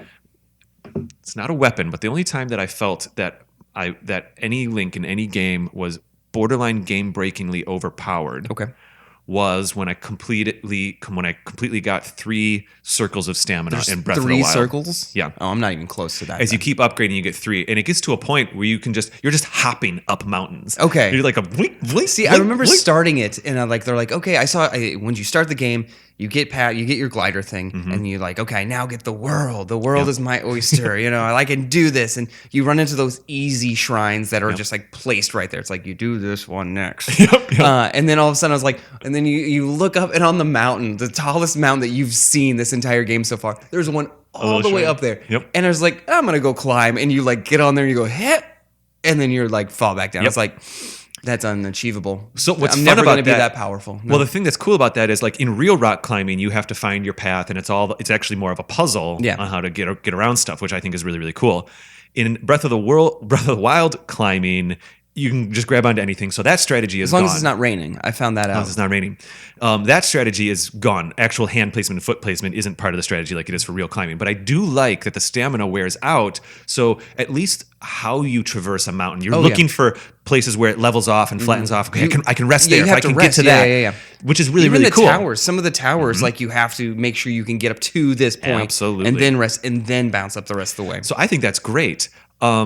Once you get 3 rings of stamina about halfway through the game, it depends on how many shrines you complete and how many times you cash in on if you get hearts or stamina. What was your ratio to heart to stamina? Did you go like stamina, heart? I actually went hearts first because I died so much in the beginning. Many of my friends said they went stamina first. But when I played the master mode, I know what I did. In master mode, it was because it's difficult. Every enemy is like twice damage on you. They're twice as strong. Their health regenerates as you fight them. Gross. It's intense. So you have to I really will not be strategize. playing master mode. If anyone is curious, this is not the game for me. So what I did in master mode is I actually went straight to the birds. The I just forgot the name. The Rito. Okay. And Favorite part. Love them all. Everyone cool I met. area. They were the coolest people. Yeah. Okay. Cool. Yeah. Like, some I would people- live in that area. If Yeah, I had to it like is pick a neat. town where I'd be like, I'm gonna hang out with the birds. Has for a good while. music. Some of the birds are a little cocky. The actual one that you have to interface with is kind of annoying. I'm sure somehow he's related to Falco from Star Fox. Yeah, you're right. You're Like right. the second I saw him, I was like, this is gonna be the tie-in. Okay. I was like, well, my great grandson was a pilot, you know. Yeah, I know, right? Bragging about that. But anyway, what I did was I wanted to get Rivaldi's Gale or whatever, the jump up thing. So I was like, okay, I'll go hearts, and at least I can use Rivaldi's Gale to get over some of these mountains, and I don't need as much stamina. And so see, now I'm starting to build up the stamina. I did it backwards then because I did There's them no version last. of So backwards. like I had to do everything with just I think I did like Actual I would climbing? do heart stamina, heart stamina, Yeah. heart just because I was like and eventually when playing the game you realize that like to run away from things, which I did considerably, you need a lot of stamina because some things will chase you for a while. And catch you up. know? Oh yeah, especially if a guardian tracks you. If you're not fast enough, it just bloop. You got you. You have to find a place to hide. At least yeah. they have really precise line of sight, which is good. Which is cool, and they even tell you it's like, and I'm gonna get you there. You know. So that's nice. So so the most overpowered experience I've ever felt in any Zelda game, I think, is after you get a bunch of stamina. Sometimes the game is a little less fun because traversing now is just push the jump button, just push X or whatever. Yeah. You know. Okay. So it's not a weapon. I'm sorry. No, that's fine. Because I remember, and another thing that brought this up is I remember playing Breath of the Wild, like going around, and I was on the top of a mountain one day, and just I was not even doing missions. I was just kind of exploring, as some people do, and you just see this sword just sitting, and like just Excalibur just sitting in the ground, Right. And like no one was guarding it or anything like that. It was just like, oh, and I pulled up, and I thought it was going to be this master, like I'm the only person who's found this sword. I should go online and tell people about it. And there was just like a two-handed sword. It was what? It was like just a two-handed sword. I think it was like it was flame something. I was like, Sure. oh, okay. Yeah. I was like, I don't even use it. I just was like, oh, that's fine. I use my flame sword more for starting fires. I don't think I start many fires. Yeah. Well, there's at a certain point I you have don't to- cook at all. At a certain point, you have to melt ice to get to some shrines and stuff. Oh, you can yeah. I build think I've fires done those, around yeah. them. I'll build a fire if I want to change from day to night real quick or something like that. You know, you sit by the fire. Yep. But I don't have to build fires too often. You're absolutely right. But I actually hang on to a fire sword more for that than anything else. Okay. So here's the one question then. Are we Let's good do with- it. Okay. Yeah, I feel like this episode's going a little long, but I'm having a blast. So and then we'll finish up on this one. No, we're good. Okay, so I am a fantasy football person. Okay. Now, that's where you build a dream team. So, David, Link and Zelda are both captured. Yeah. You can pick 4 people from the entire universe to make a dream team to go and save them. 4 people, and let's have them be. They could be anybody. They could be any NPC. Any. Yep. All right. Any person that Link has at one point in time met. And don't say Ganon, because I think that would be good. No, because let's do the idea that they would have to be. It wouldn't be a Smash Brothers or a Mario Kart where all of a sudden people are just kind of magically friends. Yeah, like yeah. Bowser and Mario are magically friends in Mario Kart. We'll keep their intentions. Yes. They'd have canon. to want to save Link. You know. Okay. Right. Yeah. Okay. So Link and Zelda are trapped, and by ways you can bring anybody from any of the Zelda games, lore in. So knee jerk. The very first person I think of is Midna. Midna is the creature on Wolfwing's back. Okay. She's the Navi in Twilight Princess. She's the thing that helps you. So then, what's her power set then? Like, So she's a witch, I take it. she is the Twilight Princess. Actually, okay. So royalty. yeah. In her imp form, which is this form here on the dog, she has a very, very strong.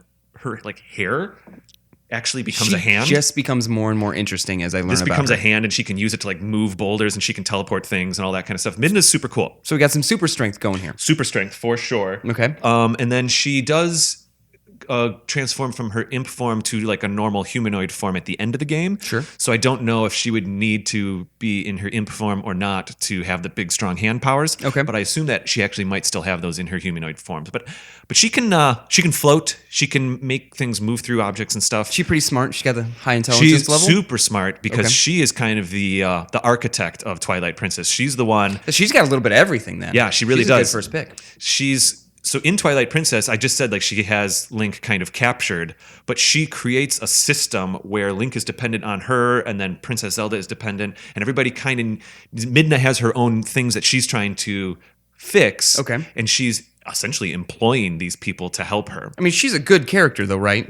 In the beginning, you don't know. Okay. In the beginning, she's selfish in that she's trying to find means to her own end. Okay. Right? She's trying to fix her own stuff. She can't get back to Twilight. Her realm is broken, and she's... So she's kind of selfish right off the bat, but then we learn to love her. So, by saying she employs Link, she basically transforms him into a dog and says, guess what? I'm not going to turn you back until you help me with this, this, and this. I like how you called that employment. like that's, okay, that makes sense. Yeah, that's slavery, not He was employment. like, okay, yeah. However, We love our job. throughout the game, Midna. There's a point where when Midna's dying and Zelda almost gives her own life to help Midna. Midna grows and matures, Got it. and by the time the game is done, she is very much considers herself friends and equal to Zelda and the rest. Nice. Yeah. Okay. And when I say equal, she brings herself down, her ego goes away, and she's grateful and all that kind of stuff. Very, very cool. So Midna's super cool for that. She's got all the skills. Let's see if we need to pick a fighter or something. I mean, you kind of want to do a Goron or something because they're always really strong, and it leads me to Daruk in Breath of the Wild. But there's some other Gorons that were strong. Sure. If you have to build a team of 4. I was just worried you were just going to say the 4 from Breath of the Wild. I was just like, wow, they've already done that. Well, what I think is interesting is that if you really read between the lines, those champions weren't really well suited. Yeah. They were all defeated. Yeah, I was going to say they all absolutely failed. So. Yeah. There's a whole idea did Zelda actually pick the wrong people to be the champions? But Oh, is that a fun theory that people are talking about? Yeah, it's one that's out there. Did she pick the wrong people or the wrong creatures? I don't know. Maybe it wouldn't be Daruk. Let's see who else could be interesting. Let's see if we can. I'm trying to think of who I have from. I always like if you're going Goron. Who was the Goron from Ocarina of Time? Always. So the main one was. They're just so friendly every time you meet him. Darunia.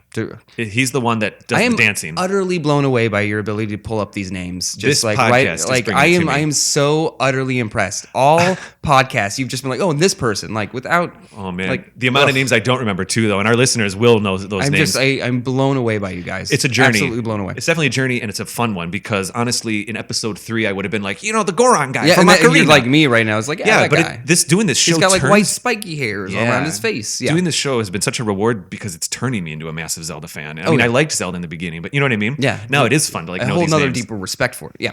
Ooh, it's really cool. Okay. So let's go with Darunia.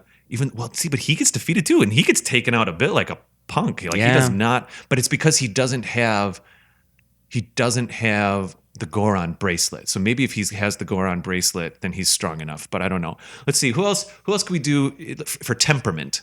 For temperament, I always want to go to the who are the ladies who live out in the sands. Oh, the Gerudo. Gerudo? Yeah, the Gerudo thieves and stuff. Now that's tricky. I've always been extremely intimidated and in love with them. They're super cool. They're really cool in Breath of the Wild. Yeah. Oh, yeah. Yeah, I like their society in Breath of the Wild. It's interesting. In Ocarina, they are technically run by Ganondorf. Yeah. They're like a bunch of thieves, right? Yeah. You get kidnapped and they just are just so intimidatingly awesome. Yeah. The second you meet one, they're like, no, you're captive. We don't care. And you're like, oh, can I get out of here? They're like, no, never. Okay, nice chat. Yeah, it's true. So they are in Ocarina. They're not exactly good guys, but they're kind of like what is the term in a role playing game where they're like a chaotic neutral or something like that? I think it's chaotic neutral. Yeah, because their allegiance is kind of still to Ganondorf, but then when he betrays them, then they're like, well, we still don't like any of you. Yeah. I mean, they're very much their own isolationists. Yeah. But I always dug them. Yeah, a Gerudo could be interesting. It has to be Impa. It has to be Impa, the Sheikah warrior. Probably most recognizably expressed in Ocarina. She's the warrior that protects Zelda. Got it. Oh, yeah. Now, in Breath of the Wild, that character is actually the old lady with the hat. No way. Yeah, that's Impa. Oh, okay. I don't think I ever put those together, to be completely honest. I don't think they're the same person, but they're the same idea of a person. Yeah. Okay. Yeah, and I think Impa's... So what's her skill set? She's just kind of a badass, to be honest. Okay. So if we're going by Breath of the Wild rules, she would have access to like the Sheikah technology stuff like that. Okay, that's kind of cool. She's like the Tony Stark. Well, maybe a little bit, yeah. Maybe she could be, yeah. She has seeds that allow her to just like disappear. Yeah. That she and uses the fact in that she Ocarina. was charged with protecting the princess means she's got to at least have some fighting skill. Yeah. I mean, a high-end fighting skill, not just some. So we've got to get Midna together with Impa. Okay. Perhaps a Goron, but I'm still not totally sold on any particular Goron. Now, and I'm sorry for saying the birds. I know they actually have Rito. Rito. R-I-T-O. Rito. Now, are they new to Breath of the Wild? Or They're not. They first appeared in Wind Waker. Okay. And there's our listeners already know this because Kate and I have talked about it a few times on the show intermittently, but I can't wait to reveal to you that in Wind Waker, Wind Waker happens after Ocarina. Got it. Canonically. You learn that when Hyrule was flooded, Got it. to become an ocean, Sure. the Zoras, the swimming people, Yeah. evolved into birds. And the Rito are the Zora evolved. Oh. What we can't understand is, What? oh, hey, everything's water now. So of course we would evolve. Like, imagine if they took all the water out. Maybe these creatures would evolve into birds or something. I mean, you could almost look at it like every time I've seen Zora, they're like near water, but you haven't really had an underwater level to see what they're like. Their castle isn't underwater. I mean, they're very much land-based water dwellers. You know what I mean? In Breath of the Wild and Ocarina, you're 100% right. In Twilight Princess, you are underwater a lot, and Skyward Sword. And then I haven't played this. So. Yeah. No, it's all good. It's all good. I was so excited. I was like, ha! And you're like, no. Well, but I still think that they're like temples are usually still in air, not underwater. Yeah. Well, in Ocarina, you have the underwater temple, I guess, but that's the water temple. The water temple, not the Zora's domain. You're right. It's not Zora's domain. That. You're right. It's in a very different spot. You're absolutely right. Even though we connect the two, and the Zoras don't really go in the water temple too much, except for that one, the gal that went in there just to teach you how to swim up. To teach you. Yeah, teach you that you can. So the Rito first appear in Wind Waker. Oh, is there a cool Rito warrior? Because I want him to be I one see of where you're them. going with this. There's a cool little girl Rito in Wind Waker that she helps you. And I think her name's. It starts with an R. It's Medley or something like that. But she's not much of a warrior. I always like the guy with the accordion. Like, he always sang the same song. Klaus to or you. something, whatever his name is. Yeah, I was just like, I always wanted him to do something more than just sing to me the same song again. Yeah, you know? yeah. If you solve all of his riddles, those are all shrine quests. Yep. And he also plays a more prominent role in the DLC, which is kind of cool. Is that where you get the motorcycle? That's where you eventually get the motorcycle. That's ridiculous. Yeah, the motorcycle's fun. I love it. Ridiculous. I mean, it's very fun. I'm not trying to like. The lore is that it's its own little micro divine beast. It's Link's divine beast. That's how they make sense of it. Okay. So he's after he does the champions quest. There's like a fifth dungeon that he does, which is like a macro shrine. Okay. It's the closest thing you get to a real dungeon in Breath of the Wild. Sure. And when he completes that, he is awarded his own divine beast, and it's that motorcycle. So it's like Link's Batmobile. It is. Okay. Yeah. And of course, I think you may know this, but you don't actually give it fuel. You have to give it resources and food to fuel it up to make it move. Or else it breaks. Yeah, else it breaks, right? Why do the creators of the Breath of the So Wild if we're going to go with Rito, I got a little sidetracked with Rito in Wind Waker. So then I assume that the Rito in Twilight or in Breath of the Wild are an extension of that, and the Zora stuck around. I don't know. We're gonna skim over that. Okay. But I think the coolest Rito that I met in Breath of the Wild, or maybe not the coolest, but there was that white bird that you had to do the arrow challenge with. Oh, yeah. He was yeah. okay. Yeah. He was kind of a warrior. He was off training, I guess, himself. I got you. I preferred him to Rivaldi. Yeah, Rivali. And Because he sounds like a type of pasta. and that guy was kind of a punk anyway. I don't know if I really liked him. I always liked that character. I mean, Yeah? that kind of archetype, I think, is the word I want Like to the say. kind of cocky? Yeah, like the cocky, smarter, but also in the, like, he'll say mean things as he's walking away, but deep down he's like, but I respect you so freaking much. You know, like, Okay. I always dig those kind of people. Fair enough. Yeah, yeah, the respect thing. Yeah, he can't. Yeah, he's challenged. And he's he refuses to acknowledge it out loud because challenged by his own ego. Yeah. I get it. I like it. Okay, so where do we got? We got Midna, Impa. Yeah. Do we want to get weird and send like a fairy or something, like a great fairy? I think Great Fairy would just be OP. Like, it's just overpowered, right? Plus, you'd probably have to pay him. I'm trying to dig deep down into. You could do something fun and have it be like Malin goes from Ocarina, but I don't know if she would really contribute much. Saria would be nice. Saria in Ocarina, that's Link's best friend who becomes the Forest Sage. Okay. I don't know if she has skills. Oh, she's a forge sage. It's got to be something, you know? Maybe she can like help them navigate or something. Impa. I like the What do we Femme have? Fatale team you got going so far. Oh my gosh, it's all females. I was to say, I dig it. No, I'm totally down. Cool. Impa, Cool. the Midna? Midna. Yeah, Impa, Midna. Midna. Okay, well, let's see. What else can we grab? I'm trying to think of a character from like another realm that's in one of the Game Boy games or something. There are some really weird sidekicks in the Game Boy games. There's like a dinosaur you ride on. There's a kangaroo with punching gloves that you ride on. Of course there is. Yep. Of course there is. Yep. Trying to think. So what if maybe we could pull something from Link's Awakening? Because that remake just came out. I don't know if there's anything in there. Does the giant fish have like a giant fish brother who wants to help out or I know, anything that'd like be that? handy. The windfish is what it's called, and it looks like a whale. Okay. The windfish. I'm down. There is some really beautiful fan art out there of like the windfish. Okay. You know, typical whales in the sky type stuff, but it's cool. Typical whales in the sky type stuff. Yeah, I feel like that's a trope a little bit. I mean, even Fantasia 2000 had a whole whales in the sky segment. It's the ocean of the stars that they swim. A little bit, yeah. I like it. Okay, we got to get one more. Can you think of one? I mean, with my limited, so let's see. I've only, I don't know. I always want to go to Breath of the Wind or Wild Yep, because Breath of the Wind. it's the closest one. Mm-hmm. I definitely wouldn't. I always go to Wild Waker. Yeah, Wild Waker. I always I definitely wouldn't choose Zelda's dad because I could have sworn he was the villain. He just seemed so ominous, and he was like, "Trade me these spirit orbs for a piece of Fabric. and I was Yeah. like, I don't feel like this is a fair trade. I feel like I should get something more. He's definitely mysterious in the beginning. He is.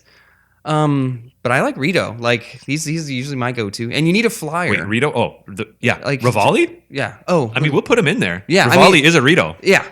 You need someone who can do air stuff. You're right. Oh, what about the Sidon, Prince Sidon, the Zora? He's not bad either. Which one was He's he? a leader. He's the one. He's Mifa's younger brother, but he's Okay. older when you meet him because Mifa in the flashbacks is younger. Okay. He's the one that's like, follow me up the river. It's Oh always like, yeah, he was "Ching." cool. I dug him.